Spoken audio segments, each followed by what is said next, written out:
My name is Andrew Thake. I'm from Minds and Money. And hello and welcome to our Minds and Money 5 at 5 show, which today is sponsored by Dundee Goodman and is brought to you in association with Resource Global Network. For those of you attending 5 at 5 for the first time, the aim of 5 at 5, 5 guests at 5 p.m., this time in the Toronto, New York time zone, is to maintain engagement between investors and miners through a lively interactive format whilst we wait the return of physical events. A few admin announcements before we start. You can submit questions via the chat function, which is in the bottom below, or you can also go and ask questions live by raising your hand in the invite participants function. We will go and unmute you and you can ask your question live. Being towards the end of the week, we invite you to bring along a glass of wine or beer, which may be a little bit too early if you are phoning in from Melbourne or even Perth, or perhaps and to go and sit back, relax, and enjoy today's show. For this week's show, it is, as I said, sponsored by Dundee Goodman. We have a great lineup of guests. They are Gary O'Connor, CEO of Moneta Porcupine, Ron Clayton, President and CEO of 1911 Gold Corporation, Andrew Richards, Executive Chairman of Big River Gold, Ian Bamborough, Managing Director of Saturn Metals, and our host for this week is Jonathan Goodman. Just a bit of a brief intro about Jonathan. Most of you probably know who Jonathan is. He has 30 years mining investment and operating experience. Over a distinguished career, he's gained extensive knowledge and relationships in the global mining and resource finance sectors. He has worked as a geologist, senior analyst, portfolio manager, and senior executive, operating a mining company, leading a mining-focused investment banking group, and now delivering unparalleled insight and skill in his current roles as Chairman and CEO of Dundee Corporation and President and CEO of Dundee Goodman Merchant Partners. Over to you, Jonathan. Thank you, Andrew. First of all, I want to tell everyone I'm very excited to be here today. For full disclosure, all the companies presenting today, Dundee has significant investments in, and we're hoping that you guys will hear these stories and like them as much as we do. And the format we're going to do today is each company CEO is going to do, I guess, a 3 to 4 minute pitch on their company. Then I'm going to ask them a few questions. And I guess from my point of view, what my goal is to make sure that everybody understands what kind of, as we like to call, the special sauce for each company is. And my questions will be designed to bring that out. And then we'll open it up to questions from the audience. And hopefully we'll have a few minutes at the end to open it up to questions from the audience again. So on that, I'm going to tell you that Dundee Corporation with Dundee Goodman Merchant Partners is a mining merchant bank. We are investors and financiers of mining businesses. We're long-term investors, and we're always looking to find new stories to put our capital to work on. So at that, I'm going to open up with Gary O'Connor, the President and CEO of Moneta Porcupine Mines. Gary?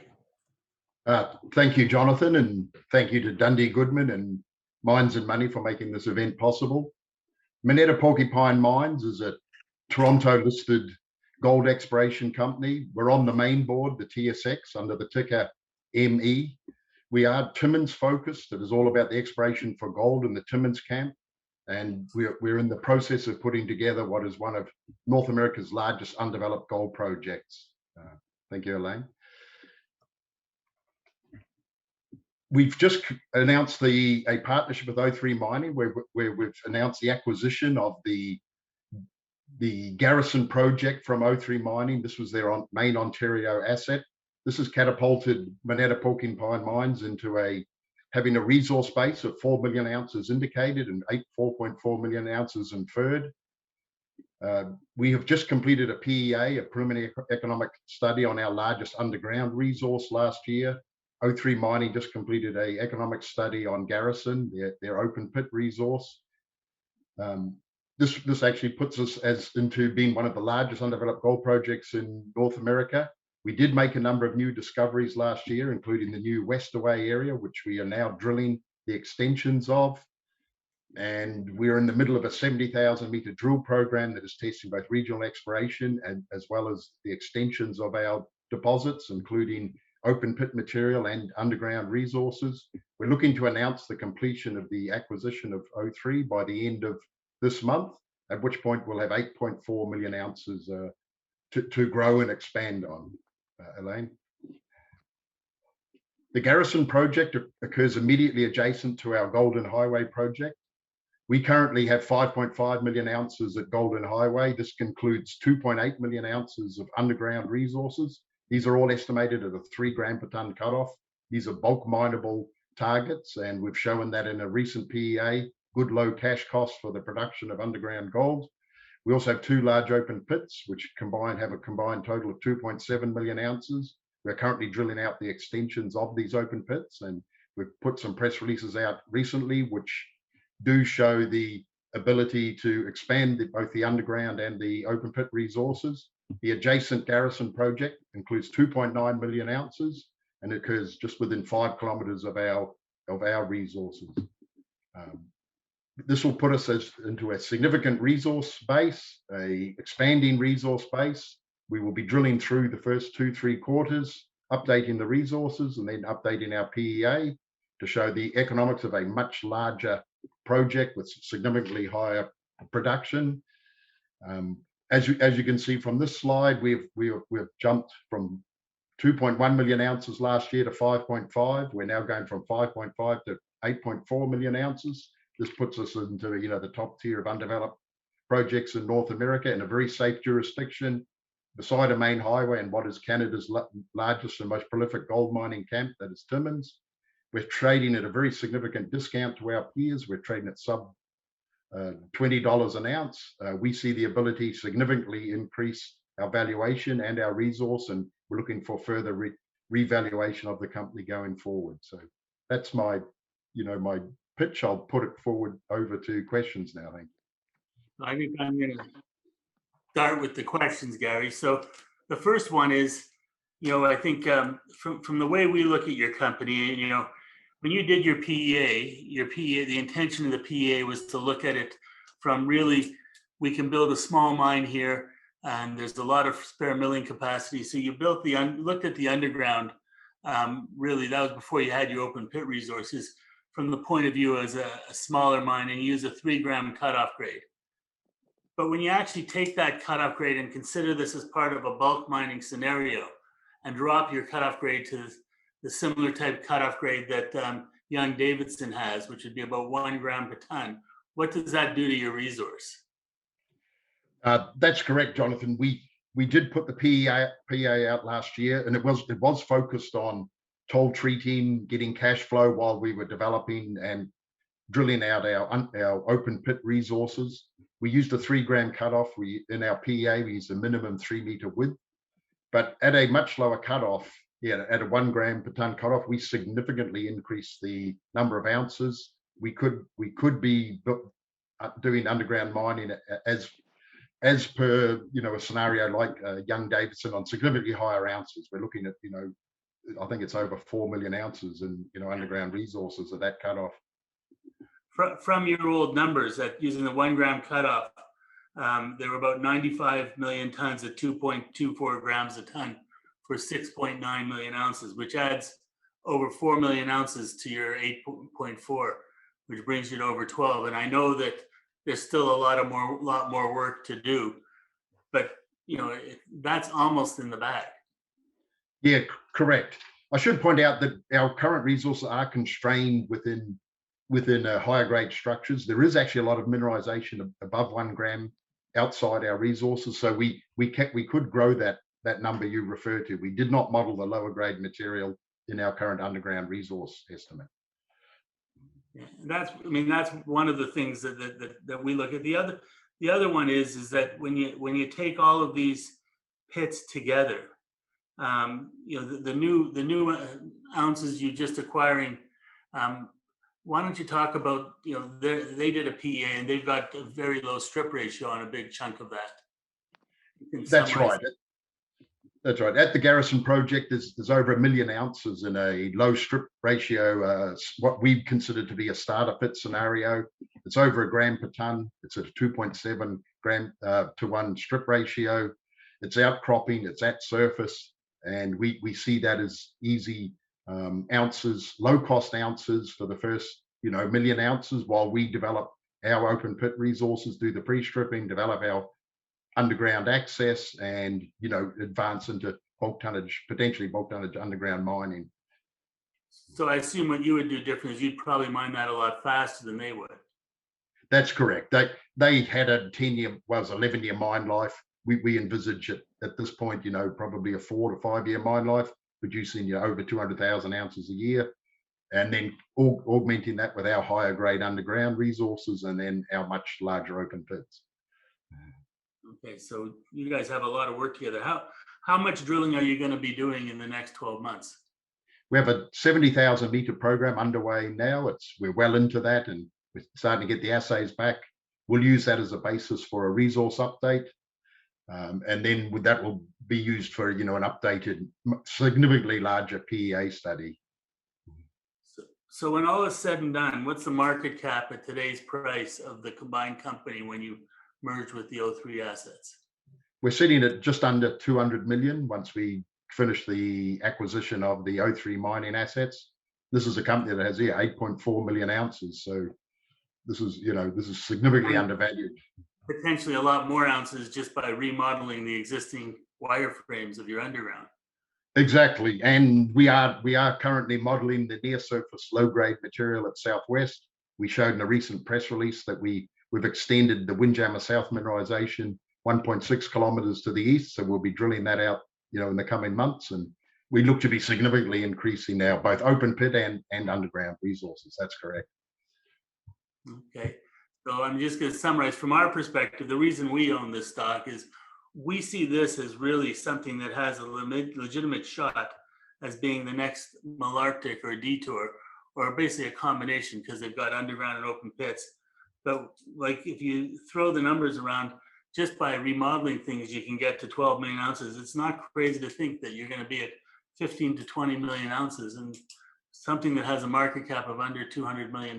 That's in a known gold camp and a very well-developed gold camp. That's unheard of. That's correct.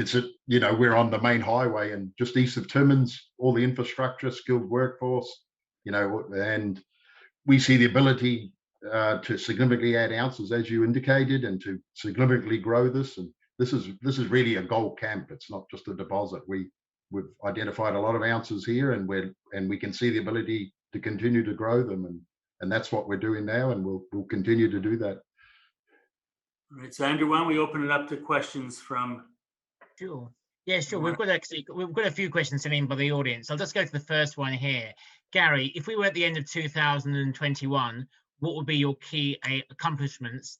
And the second follow-up question, what would be your key accomplishments by the end of 2022? So the key accomplishments by the end of this year would be to complete the acquisition of the Garrison project. 2, to complete the drill program, identify more ounces, model both the lower grade near surface and the halo, as Jonathan mentioned, on our underground resources, significantly update our resource, and potentially have a PEA completed by the end of the year. Next year, we'd be looking to commence more pre-feasibility style studies, pre-feasibility drill out, and be well on the way to moving this project forward and through pre-feasibility and towards production. Okay, and I think I've got time to just squeeze in one more question. Are there any royalties on the properties? There's no royalties on the current Golden Highway project, which is our current ounces. There are royalties on the O3 assets, and they average about 1.5 million, of which about half of that can be reacquired. So there is a small royalty on the Garrison ounces. Okay, thank you very much for that. Just before I hand back over to Jonathan, you'll see in the chat box there was about 2 or 3 questions we weren't able to get to in the Q&A, but you can obviously go and answer them, or you can answer them in the sort of like chat function whilst Jonathan introduces our next mining company. Back over to you, Jonathan. Okay, right. Thank you. Gary, thank you very much.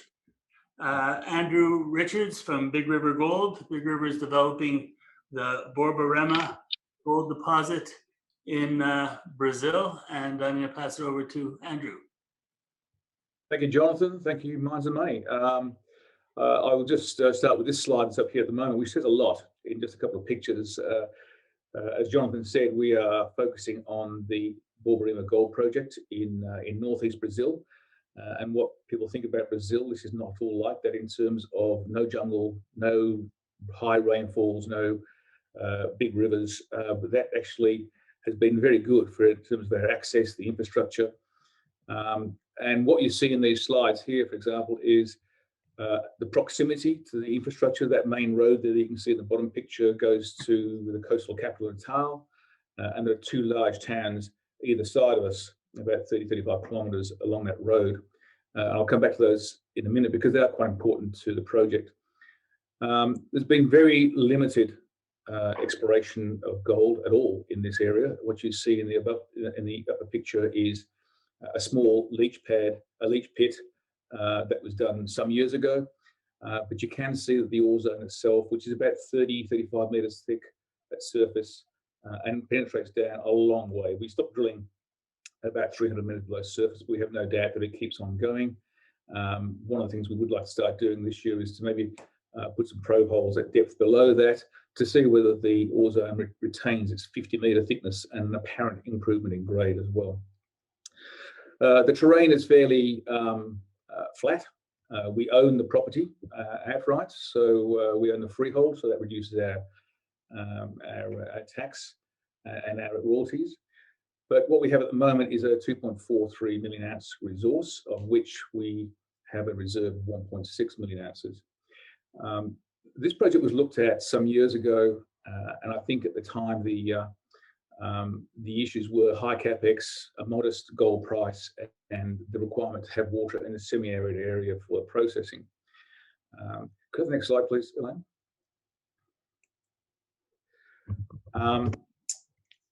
Where we are at the moment, we have addressed all of those, mitigated all those issues, and we thought the best way to actually address all those issues were in fact doing a staged approach. So we have finished the DFS, which looks at initially a 10-year stage one approach of 2 million tonnes per annum. I've got to say that the project is fully permitted in terms of a license to mine, the environmental aspects. We have access to grid power, quite cheap. And the issue I referred to before in terms of processed water, which was the limiting factor 10 years ago when this project was first looked at, I think we've mitigated that pretty well. We've secured quite a bit of processed water in terms of recycling the water, so there's no tailings dam, which in 2020 hindsight is fantastic in Brazil, having no tailings dam. It's also helped speed up our environmental applications. So we recirculate about 80% of the water from the tails. We recapture in dams sufficient rainfall to add to that. But I guess one of the key issues to give us security in this process is to secure the treatment of sewage water from a nearby town, which we'll pipe along the road, purify on site and use in the process. Now, at the moment, we've got secured enough water to process at 2 million tonnes per annum, but we don't envisage that this will stay at a 2 million tonne per annum kind of plant. The resource is too large, has too much potential. We look to expand that as soon as we can. So although we have a stage one 10-year program, in the first 5 years of that, we'll be producing about 84,000 ounces a year, going up to 97,000 ounces. But we're also doing some option reviews right now, which might see an expansion of that. And that will be dependent on securing additional water, which I think we're well underway to doing so. And we hope to be able to make some more announcements about that fairly soon. Because we have been focusing on getting this project into development, a lot of other things have sort of sat on the sidelines in terms of additional exploration. But we've been focusing on this, getting government support. We're in a low tax environment. We have a lot of strong community support in the area. In fact, in this project in Rio Grande do Norte, which is the state, hence the name of Big River, we took it from the state. We are the biggest project in that state, not just the biggest resource project, but the biggest project. And we do have first mover status pretty much in this district for the gold. So whether this becomes the start of a new gold camp, we kind of hope it does. You can see from that diagram, that cross section in the slide, that this structure penetrates in a very tabular, thick, uniform way all the way down. It's only the limitations of drilling that have stopped it going down. You'll see the outline of stage 1 pit, and then there's also an outline for the stage, well, the final stage down to 300 meters. But as you get down towards the depth, we're starting to see some improvements in grade. I mean, there's an intercept there at 50 meters at 4.95, so that's significantly higher than the average grade of this project. But what we're also looking at doing when we mine it, given it's 30 meters thick or more when you see it in the pit floor, we can preferentially feed high grade in through the pit, and it doesn't take much to actually upgrade the head grade of this. I would call the project itself relatively technically low risk. The metallurgy is very good. We get a high recovery, low reagent consumption. The geology, as you can see here, this is a tabular ore body. It's fairly uniform. There's no faulting or structuring. It's quite a straightforward mining process. We get cheap power, grid power in this area, and we own the freehold, which gives us a lot of leeway. You'll see the diagram below the outline of the in red, which is the area that we own in full. What we look at doing is we go to the next expansion. We'll probably have to move that road. As you saw from the previous slide, we're only 50 meters or so from the road when that open pit finishes. But there's nothing stopping us from doing that apart from a bit of cash and a lot of bureaucracy. So in due course, I think that will happen quite readily. As I said before, we have a reserve of 1.6 million ounces. It's open at depth. There's potential for satellite deposits, which the area is underexplored. And also we have a significant inferred resource of about 600,000 ounces, which I think we can convert in whole or part to make that into a reserve as well. We are fully permitted, as I said before, and we have permits to produce at a rate of up to 4 million tonnes per annum. The feasibility study confirmed very robust economics. It uses purely conventional off-the-shelf technology. We've used a conservative recovery rate of about 92%. As I said before, no tailings dam, purely open pit. And initially, the stage 1 that we looked at would produce about 730,000 ounces, so it's much less than half the reserve at the moment. And if we look at expanding that going forward, we might just sort of look at doing an expansion during the course of that 10 years, but that's a job for a feasibility study going forward. The economics are robust. The capex at the time was about, currently is 107 million US, from which we get an NPV 342 and an IRR of 65%. So our all-in sustaining cost is pretty good. It's over that life of mine, it's about 713, and we're aided, of course, there by the fact we have very low reagent consumption, low costs. We don't have to maintain camps. Everyone's, we just put a bus for our staff and have a whole bunch of things there. It's actually a very, very great location. If we need anything, we can bring that in from the international airport or a few ports near the mine. Our plans for the next few months and years, clearly we're finalising project finance to start construction on this. We've also raised a fair bit of capital in December, and we thank obviously Dundee for being a contributor to that. That puts us in a very good position. We are debt-free and we have cash of about 22 million Aussie. That will allow us to de-risk the project further and move things along, which we're doing right now. We're doing some more detailed engineering. We're doing some work on the earthworks. We're also doing some option reviews on the plant that we have at the moment, which we finished in a few weeks' time. All that's doing is really refining what we're doing and looking at ways in which we can actually put a plant in place that is best suited for an expansion with minimum disruption. We'll also have the opportunity to do a bit more exploration in and around the design pits and also in the surrounding extensive techno package that we have around Bamborough in the district. So we're looking at issuing EPCM contracts later this year and start construction, I think, early next year. Given the time constraints, I might hand it across to any questions if anyone has anything they wish to ask. I'm going to ask probably fewer questions because you've answered most of them. But the first point is, the reality is, as you're only mining less than half your reserve in the first 10 years. Yep. And that whole NPV is the NPV of that half. Yep. So whether you build a 20-year mine or a 12-year mine and expand to 4 million tons a year, the NPV is going to be significantly more than that. Is that not correct? Well, I'm not allowed to say yes, but I hope so. So I think it's.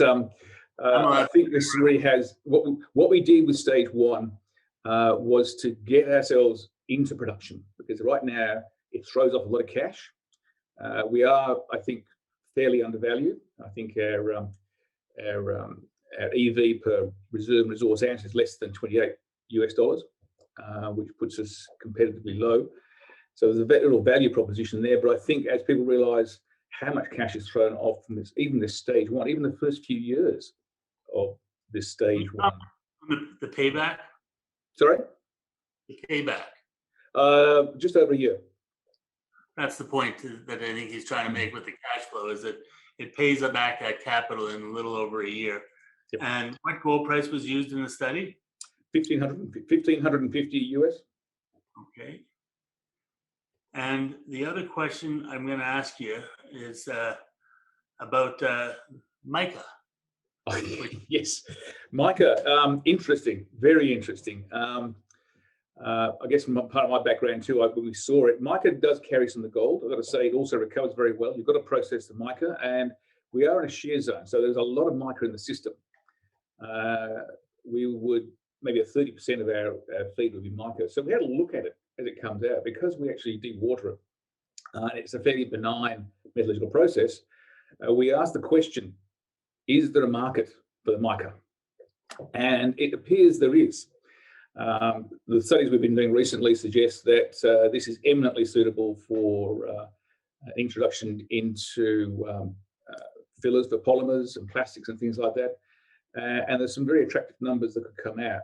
We could probably sell this for about maybe, studies we've had suggest $400 to $500 a ton US. And we've got to produce it anyway. Now, I don't want this project to ever be thought of as a good project only because of the byproduct credits, because none of those credits, potential credits, have been included in the financial model at all. But if we can get a market share, and that will always be the issue with industrial minerals, that has a possibility of effectively increasing the grade of the overall deposit in terms of gold equivalent grades, which will change the economics of our pit and what we mine, and the depth and the size of the resource as well. At the moment, we're doing all our work on the assumption that there is no mica, but I've got to say the studies we've had and the test work we've done recently suggests that there's a really good opportunity to sell a significant amount of tonnage of mica each year, subject to getting the market share, and that will be, I think, in many ways quite popular, because it's seen as an ethical source of mica. Around the world, a lot of mica is a problem with child exploitation and environmental issues. So I'll probably wax a bit more lyrical on that than I would like to at the moment, but we see it as a potential upside, which is interesting. And what's your market cap? Market cap at the moment is about 63 US million. So it's tragically low. Wow. I'm sorry, I didn't hear that, Jonathan. And you have cash as well. About 22 million, no debt. Yes. The cash is Australian dollars, I think. Yes, sorry. And so it's a lot of company for not a lot of money. So that's the point. Yes. So I suspect that perhaps if we were located in North America, it might have been viewed differently. But I think people start to recognise the value proposition over here as well. So keep moving that. Before I pass it on to questions from the audience, I'm just going to point out one of the things that we found at Dundee is that in the Australian marketplace, when you find some of these stories that are outside of Australia, they often tend to be priced more attractively than they would be in the Canadian marketplace or other markets. So for us, that's been a great thing to find. So open up any questions from the audience. Yeah, I think we've just got time just to squeeze in one quick question. Andrew, what is Northeast Brazil like as a mining jurisdiction? Excellent.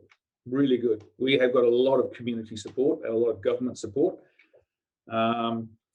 As I said, we're one of the largest projects to be built in this state, which relies mostly on tourism, fixed income. But there is a well-established mining culture in the region. It used to be very much a tungsten producer, but that's gone by the water. The tungsten government goes, as you know. So there's a lot of unemployment in the area, but there's also a lot of technical skills in the build and colleges in the area. So we've had a lot of support from the environmental groups, the heritage groups, the government itself. We get a much lower tax rate. We get tax concessions, 15% company tax there because of the region, and we get a lot of support from the mines department as well. And now that we've determined the gold, the gel survey from Brasilia is bringing a lot more attention to that region than it did prior. Thank you very much for that. I think that, again, in the interest of time, I need to hand back to Jonathan. But again, you'll see quite a few questions in the chat box for you to answer in your own time, Andrew. So thank you very much for that. Thank you. Thank you, Andrew. I'm going to hand it over to Ian Bamborough, the CEO of Saturn Metals. Ian. Thanks, Jonathan, and thank you, Minds and Money, for the opportunity to talk this morning. So, a very sort of quick introduction to the company and I suppose its key asset, Apollo Hill. You can see a little inset map there in the heart of Western Australia, in the Wiluna Norseman Greenstone Belt, about 2.5 hours drive north of Kalgoorlie, which is a big mining town. We have 1,000 square kilometres of exploration ground on a quite a prolific greenstone belt in a central strategic land position. And 65% of that ground is genuinely hasn't had a single drill hole or effective geochemical sample. But at the heart of it is Apollo Hill, which is big tonnage, low strip, and I guess what people term a sort of lower grade deposit for just under 1 million ounces in a contained pit. There you can see on the page what makes it work and what makes it quite unique, I suppose, is its geometry in the first instance, in that the deposit's about 1.4 kilometres long there itself in the main pit and 500 metres wide, and current drilling shows that's still open for further expansion, and there's ongoing, if you want, step out drilling to the east and west on that to widen that system again. Secondly, it's blessed with a very simple gravity focused coarse gold, free milling gold metallurgy, which gives us a number of options, which I'm going to come on to later, and that really gives us a bit of an advantage there. The company's been listed 3 years, and since listing we've doubled the resource pretty much from 500,000 ounces to that 944, and importantly converted about 60% within that pit shell into indicated, and I think you'll continue to see that growth path in the ideally in the coming 6 months. If you could have I suppose the other key point there was a very efficient discovery cost per ounce, so we make our capital work quite well.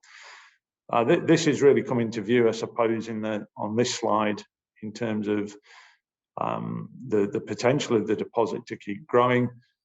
You see a very sort of simple view of the up plunge and down plunge potential there for the deposit. There literally is no drilling, and we've just stepped out 900 metres to the south. And the last round of results we published there in the north, at the north end of the pit, at very shallow depths. This is a virgin deposit, not pre-mined, sticking out the surface on the hill.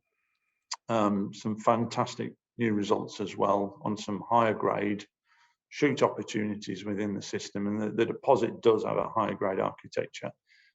Happy to say we've seen some very promising geology in that step out hole, and I suppose what I'm trying to show here is the opportunity to expand that resource again quite quickly, and we'll wait for those assays. We have about 100 holes pending at the moment to report, and just to put that in context, I think the first year of listing we drilled about 10,000 meters. Well, we've drilled 10,000 meters in the since Christmas, or since the new year, so we're off to a flying start for the year.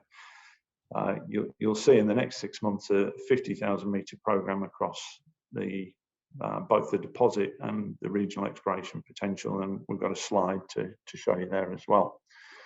If I could get the next slide, Elaine, that'd be great. I did touch on that metallurgy and mineral processing. In that little video there going around in the middle, you can see the little lumps of gold in those quartz veins. And that means that 60% of the gravity, 60% of the gold is gravity recoverable. Importantly, which is a very high number, I suppose, globally, comparatively, at a very coarse, the coarsest commercial grind size, you're still seeing 92% recovery. And that really translates to low energy use and cheap physical processing. Beyond that, we're delighted with the heap leach test work as well. And I think just in the pre-discussions, Jonathan alluded to the grade tonnage curve on this deposit, and that there's I see an even bigger opportunity. We have a very flat grade recovery curve, meaning that we can, from test work so far, get excellent recoveries, 80%, even down to 0.1, 0.3 grams, we're seeing 90, 91% at very reasonable grind sizes. And it's at a very coarse crush with a very quick residence time. In the column leach test work, we're seeing some beautiful heap leach recoveries. And I think there's a potential for this deposit to pop.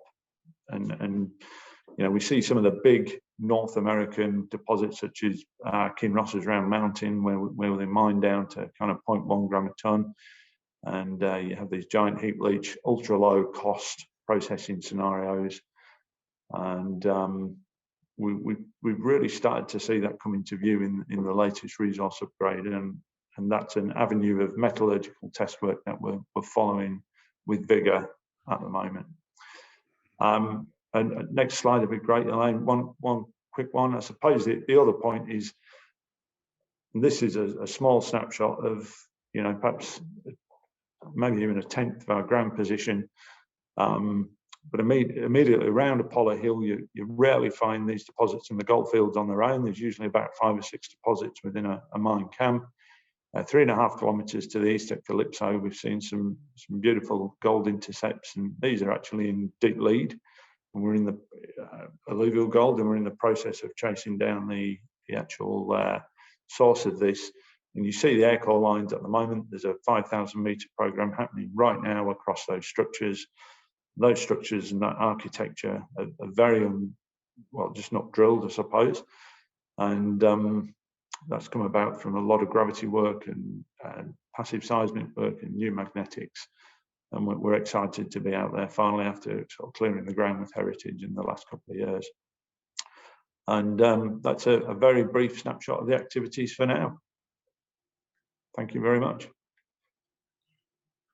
I'm going to ask a couple of questions to start. The first one is going to come back to that heap leach stuff, because you identified yourself as having a low-grade gold deposit. But looking at the grades of your, if the heap leach test work continues, I don't know that it's fair to categorize that as a low-grade heap leach deposit. Would you want to comment on that? Yeah, that's right. I mean, it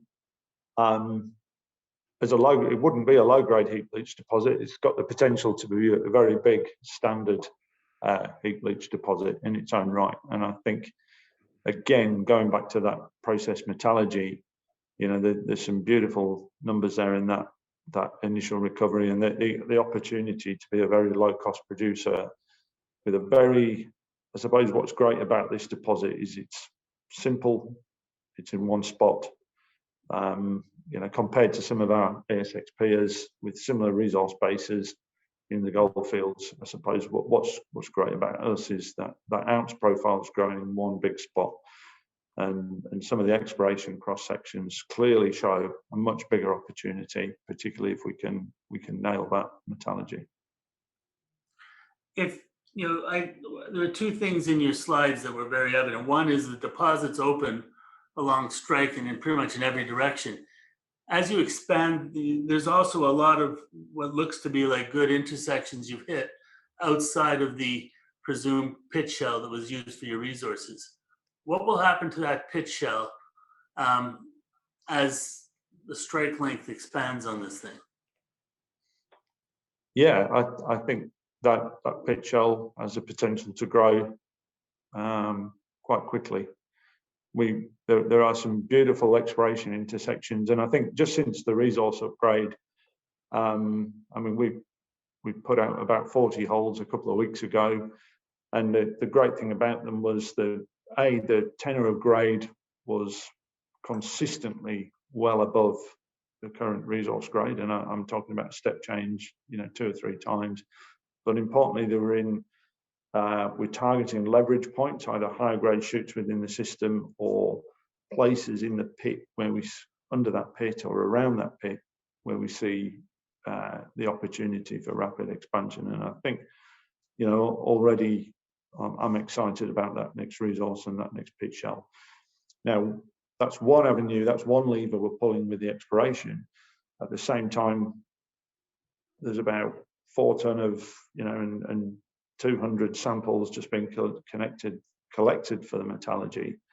And as we continue to work on that lever, I think, and we adjust those modifying factors and the cost inputs into what at the moment is still a kind of based on very standard regional costs, I think there's definitely potential to expand that resource. And we're very excited, and the heap leach potential. I think the point that we made to you beforehand is that as you look at it more like a heap leach project, you have opportunities to take your cutoff grade a lot lower, which not only brings in a lot more tons and albeit a lower grade, it also drops your strip ratio quite dramatically. Yeah, I mean the strip ratio in that pit at the moment is already 4 to 1, which is very healthy. And you're right, if that cut comes down a little bit further, that rapidly rapidly decreases the strip ratio, and you could be looking at quite a unique opportunity here. And then your selected mining unit gets bigger, your unit costs get lower, and hopefully the thing kind of spirals in the right direction. That's what we think. Are there any other questions from the floor? Yes, just got a couple in. Just on the last news release I saw, it says that you've got 28 highly prospective gold exploration and prospecting licenses, 2 mining leases, and 6 water exploration leases. What is a water exploration lease? Yeah, so I mean, one of the things we're quite, despite this being an exploration play, and we're at early stages of development, but I've got a very strong belief that we will pull this thing out of the ground, and I also see the opportunity for the size here. So we have 1,000 square kilometers of exploration ground immediately adjacent to it in the prime kind of water basins. We need a lot of water for mineral processing, particularly at the scale of operation I'm hoping for. And so we've pegged 600 square kilometers of water exploration ground to really tap into those aquifers for fresh water. And I suppose strategically it's important to move on that quite early on in the development phase. And it's something that's quite often forgot for production stories and can delay matters later in the development cycle. So we're out looking for some. I mean, I'm sure we've identified some great spots for water, but that's part of the process. And then just as for time squeezing, that's one more quick question. What is your shareholder registry like in terms of institutional versus retail? Yeah, we I think thanks to probably Dundee Goodman and being a first mover there as well, and a couple of their associates, we have the benefit of having a very I suppose tight but importantly institutionally supported register. So 45% of our register is what I would term long technical supportive, really solid institutional support, and that's I think speaks to the quality of the asset. And yeah, so it's fantastic for us to have. Okay, that's great to hear. Back over to you, Jonathan. Okay, we're starting to fight the clock a bit, but I'm going to pass it over to Ron Clayton from 1911 Gold. Thanks, Ron. Jonathan and Andrew, for allowing us to present today. Can I get you to skip to the third slide, Elaine? 1911 Gold was spun, no, back one, please. Yeah, there you go. 1911 Gold was spun out of the Hecla Klondike merger. We are exploring the Rice Lake Greenstone Belt, which is essentially the western extension of the Red Lake Gold Belt. The rocks are the same. The structures that are driving the gold deposition is the same. The difference, though, is that the Rice Lake Belt is extremely underexplored, primarily because the land holdings were very disjointed in the hands of previous operators. We've finally got that all consolidated. We have about 46,000 hectares along this greenstone belt tied up, and we've begun the first real methodical regional exploration program in the district.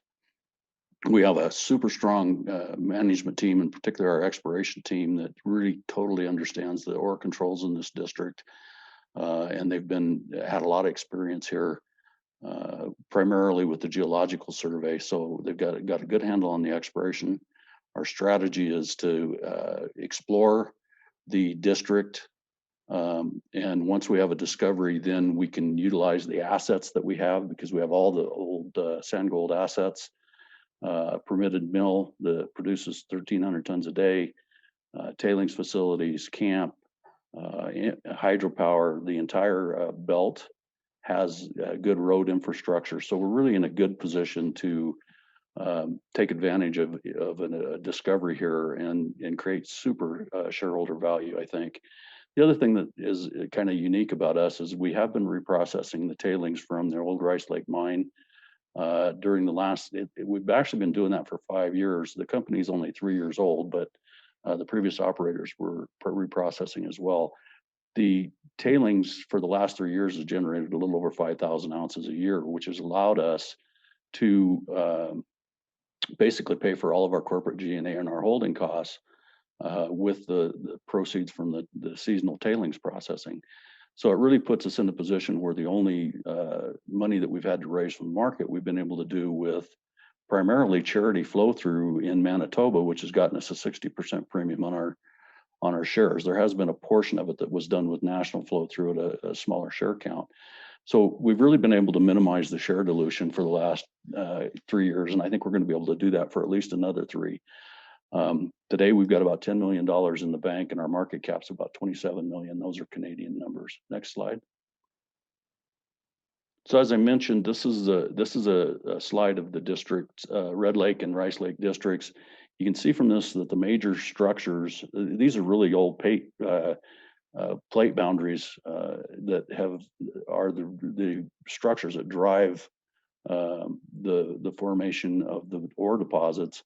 And they're the exact same structures that have driven the major discoveries in the Red Lake Belt. The interesting thing about our part of let's jump to the next slide.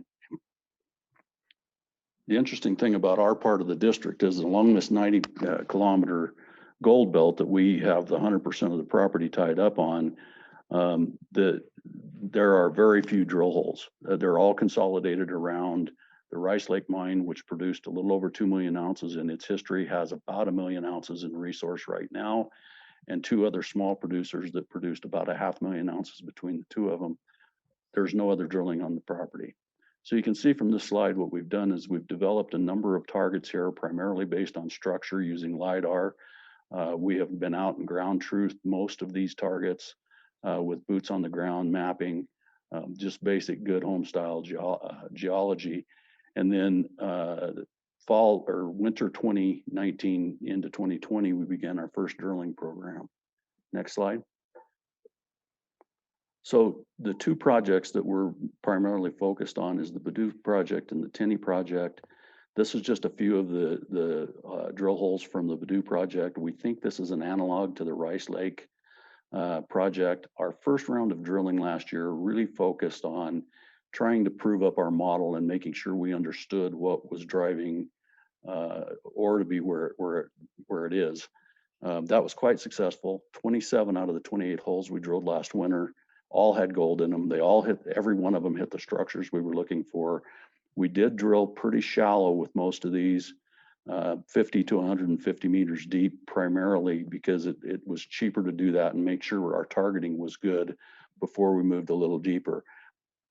We don't know that it's this way all the way across the district, but in most of the Red Lake district and in the previous ore bodies discovered here, really the ore bodies haven't blossomed until you've gotten between 200 and 300 meters deep. So our second round of drilling will be a little bit deeper. Kilometer scale structures here is really what we're looking for. We're looking for very large deposits. Next slide. We actually like this Tinny project better than the Badoo project, even though we're excited about both of them, primarily because this has more of an analogy to the Sigma-Lamaque deposit, primarily because you can see the major porphyry structure that's cutting through this fold nose. Our targets have been on the structures, intersecting structures that also intersect the porphyry. We like what we're seeing here. You can see some of the shallower drilling from last year produced some pretty spectacular grades. We haven't seen ore grade over ore width yet, but as we move deeper into the pile, we think that's what we're going to find. Next slide. So we just, in November, we started our second drill program. It's 18,000 meters. 11,000 of that was focused on follow-up at Badoo and Tinny. We're about halfway through this program. We have put out some results. We will be putting out a lot of news over the next 2 to 3 months from the remainder of our drilling. And hopefully, I mean, we're basically trying to advance this project towards a discovery. If we do have a discovery, one of the nice things that we have here is that we can use that in our infrastructure to get back into production. And then I think it's the right time to take a look at remaining reserves in the Rice Lake mine itself. Next slide. So, it's a bit of a unique exploration story in that we do have a huge district scale opportunity here. Got a really robust exploration model and strategy and methodology. When we are successful here, we have the ability to get back into production very quickly and at very low cost, basically develop an underground mine. The mill doesn't really need any capital, maybe a little bit in the crushing circuit, and that's it. It's very operational and in very good shape. And we're minimizing dilution through this process to our shareholders. So with that, Jonathan, I'll go back to questions.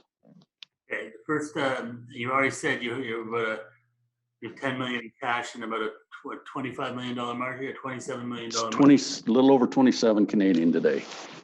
But I guess one of the questions that came in, which I think is an interesting question, is why aren't you mining your 1 million ounce resources and stockpiling ore? Basically the question is, why aren't you mining your existing deposit? Yeah, I think the issue there is that if you look at the historical producers that have tried to produce from deep in the Rice Lake mine, it's been a bit of a problem for them. Nobody's been able to keep the tonnage up and the grade up. And there's good reasons for that. It's fairly narrow down there. It's not the most robust part of the ore bodies that were mined in this district. And so while I think there's some opportunity there, I think trying to start the mill up and fill it with that ore is not going to be an economic proposition, even at today's gold prices. But I do think once we have another discovery, and I think, I am absolutely convinced that there are more than one multi-million ounce deposits in this property package that have not been discovered yet. I think that's the better way to create more value for our shareholders, and then we can pull those resources in if we can make them economic, as long as we don't have to mine them at 1,300 tons a day. And the other thing that I was going to point out is that can you describe? I don't know what 1911 is when Rice Lake first came into production. That's when gold was discovered at Rice Lake. Okay, but everyone remembers this mine as sand gold or a struggling mine. Can you describe what the ore bodies were like in 1911, like when they were discovered, the first deposits there? Because I think it was a very different story. Yeah, generally, when you look at the ore bodies that were mined and were the production of the 2 million ounces, what you typically see is that they're fairly narrow at the surface, not too interesting. You get some hits, but they're fairly narrow and disjointed. As you get down to roughly 200 to 300 meters deep, they tend to blossom. The ore bodies get a bit wider. They're more consistent. The grades are generally a little bit better. They're generally short in strike length, say 500 meters or less in strike length. Typically, the economic dip length is 2 to 3 to even 4 times that. And generally what we see in the Rice Lake mine is when we get down to around 1,000 meters deep, the ore bodies become less continuous, they're narrower, they're much more difficult to mine, and it makes it tough to get your throughput and keep the grade up and not over dilute them. So if you made Canoe discovery here, it's going to be like the old Rice, not like the new Rice. That's right. It's going to be like the 38 vein in the Rice Lake mine, which was extremely productive and extremely economic. So that's the whole idea, is then we can get back and take a look at these narrower things. And if we can mine them with some less efficient but more selective mining methods, then we may be able to supplement the production with that and really enhance the economics. So you don't need a 2 million ounce discovery to make a mine. No, Jonathan, at this point, what I've looked at is I think if we were very confident that we had 200,000 ounces and we had the ability to, double or triple that, we could make it work very well. I think it'd be a very good economic idea if it was much closer to the surface. Now, I want you to understand that's not what we're looking for here. We think there are multiple multi-million ounce discoveries available here. Okay. And just to state the obvious, you already have a fully functioning mill with permitted tailings, and it's already there. Exactly. Okay. Any questions from the audience? Yeah. What is your medium-term plan? Acquisition, internal growth, something else? It's to make a discovery in the Rice Lake district and do it without diluting our shareholders any more than we absolutely have to. That's what we're primarily focused on here. This land package has had almost no exploration on it. It's 90 kilometers long, 46,000 hectares. And you saw on the one slide, we've probably got a dozen targets that we really like, that all have gold showings at the surface. There's a huge opportunity here to create real value for our shareholders with the drill bit. And frankly, that's the reason I got involved with this project. Okay, and there's one other question that's been sent in from the audience: is can they feed the mill with buying ore from a third party? We've not seen any opportunity to do that that's within trucking distance, but certainly we would look at that if the opportunity presented itself. Okay, because that's the problem when you own the whole greenstone belt. That's part of it, and then and the fact that any producers or people that are trying to get into production that would look for toll milling or somebody to do a test run for them are they're just too far away. I think that's one thing that every one of these companies has in common is tremendous land positions in great belts of rocks. Yeah. On that, I'm going to say thank everyone and hand it over to Andrew. Okay, well, thank you very much for that, Jonathan. All that remains for me to do is to go and thank our guests for this week, who are Ron Clayton of 1911 Gold Corporation, Gary O'Connor from Moneta Porcupine, Ian Bamborough from Saturn Metals, and Andrew Richards of Big River Gold, and of course, Jonathan Goodman of our sponsors, Dundee Goodman. Also, many thanks to Resource Global Network for helping us host this week's show. My name's Andrew Thake. I'm from Mines and Money, and I wish you all a good rest of the day. Thank you very much. Bye-bye. Thank you.